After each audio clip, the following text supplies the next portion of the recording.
We've got a little bit of joyous afternoon business to do before we listen to Dr. Sen's luncheon address.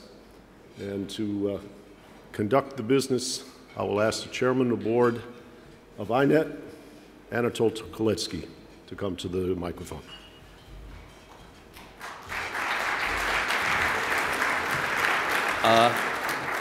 Well, thank you very much, Rob. We're up here because we have a very exciting and positive announcement to make, and this seemed to be the most appropriate moment to do it when we're all gathered here together. I think all or most of us will agree that this conference has been already a tremendous success and has been an affirmation that INET has achieved many, or at least some, of the goals that it set itself 2.5 years ago when we first set it up. It has challenged the monopoly of the conventional wisdom in economics. It has begun to come up with genuinely new ideas, which we've heard in the breakout sessions this morning, the session on the euro crisis yesterday, and perhaps almost as important as that, it has created a genuine sense of community among those of us here who are determined to push forward the frontiers both of economic understanding and the application of sensible economics to public policy issues. So one might say that INET has achieved its end, but clearly it hasn't.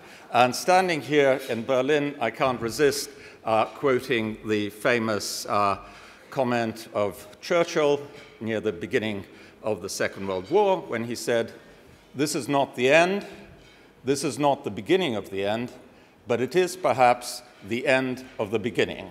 And that is what I have to announce today, because as a result of the extraordinary generosity of two of the people on this stage, we can announce this morning that we signed an agreement which will essentially double the resources available to INET over the next 10 years and turn it into an unquestionably and unequivocally self-sustaining organization that can guarantee to continue with the efforts that we've only just begun in the last 2 years for at least the next 10 years. The details of the agreement are this. Bill Janeway, on my right, has contributed $25 million from his own and his wife's resources.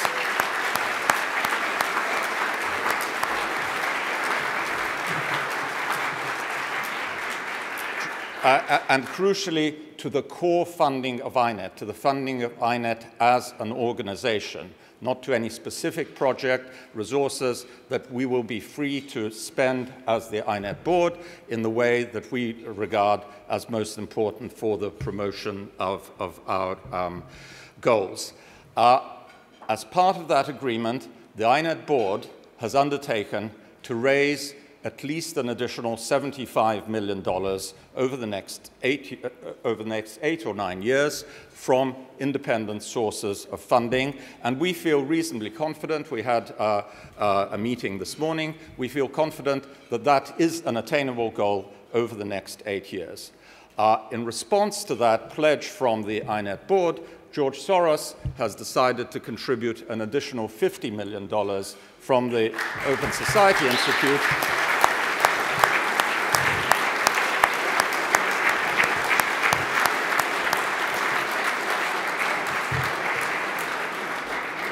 which again will be available unconditionally for INET core funding rather than for any specific projects.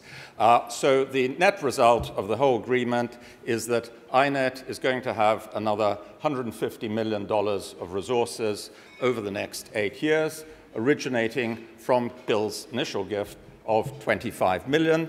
I know leverage is a dirty word these days and is very unpopular in these circles, but I'm afraid Bill is a venture capitalist and he's managed to achieve that 6-to-1 leverage.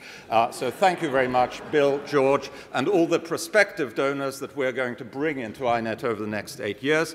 And now I'd like Bill to say a word. Thank you very much.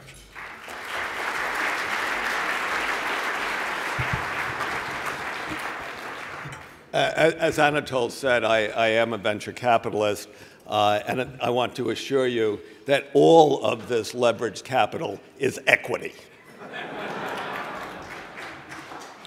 But second, and there really are just three things I want to say, that indeed, as a venture capitalist, what I have done for a living since I left Cambridge 40 years ago has been to look for extraordinary opportunities to invest in changing the way things are, not merely in replicating them.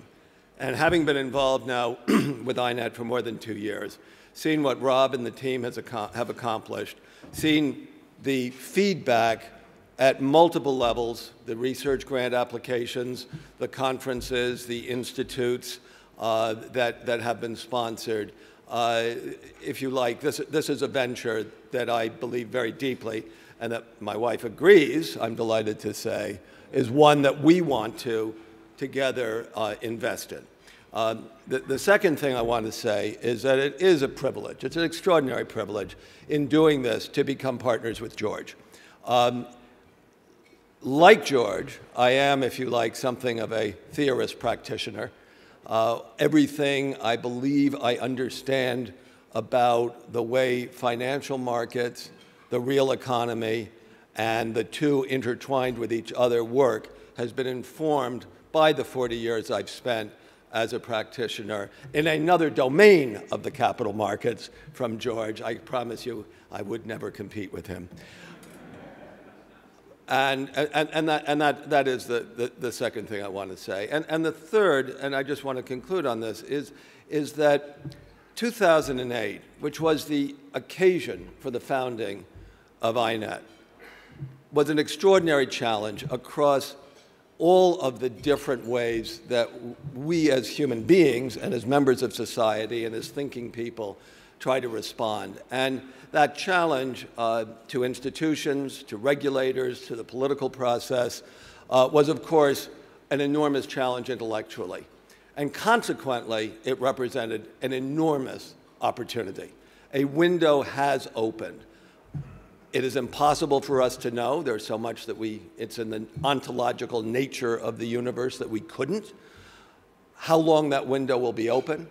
But we can know that this is the moment to try to exploit it to the maximum. And the resources that INET now will be able to bring to bear represent, I think, a leading, if not the leading vehicle for seizing that opportunity. So it is a privilege to participate.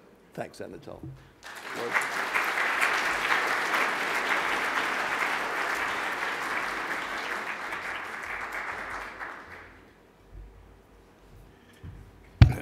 Well, I think it's a tremendous vote of confidence on behalf of Bill Janeway to make this contribution.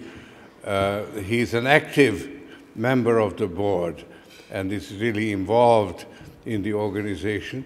And it has certainly made me feel confident that somebody who's actively involved expresses this conviction to make me be willing to contribute additionally.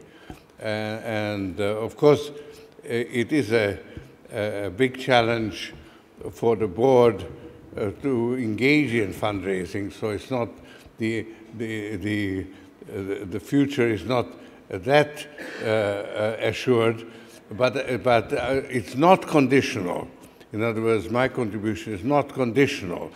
It's in the expectation that the board will be able to do this because together with Bill, I wanted to make sure that the basic organization has the sense of stability and financial security that will allow the development of the institution. And together with Bill, I share the conviction that this is an institution that's very much needed. Now, again, it's a challenge to fill the need. So it's also a challenge for intellectual output, because certainly the problems, the financial problems, and both theoretical and practical, confronting the world, are daunting. So I wish the organization success in meeting those challenges. Thank you.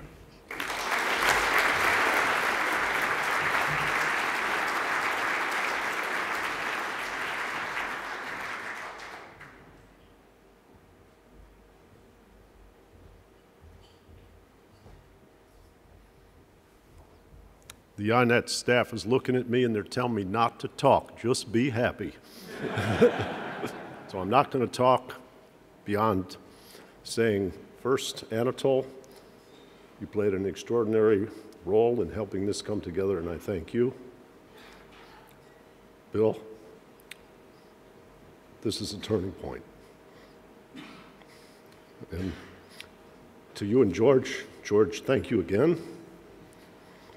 I got a lot of work to do now. Thanks.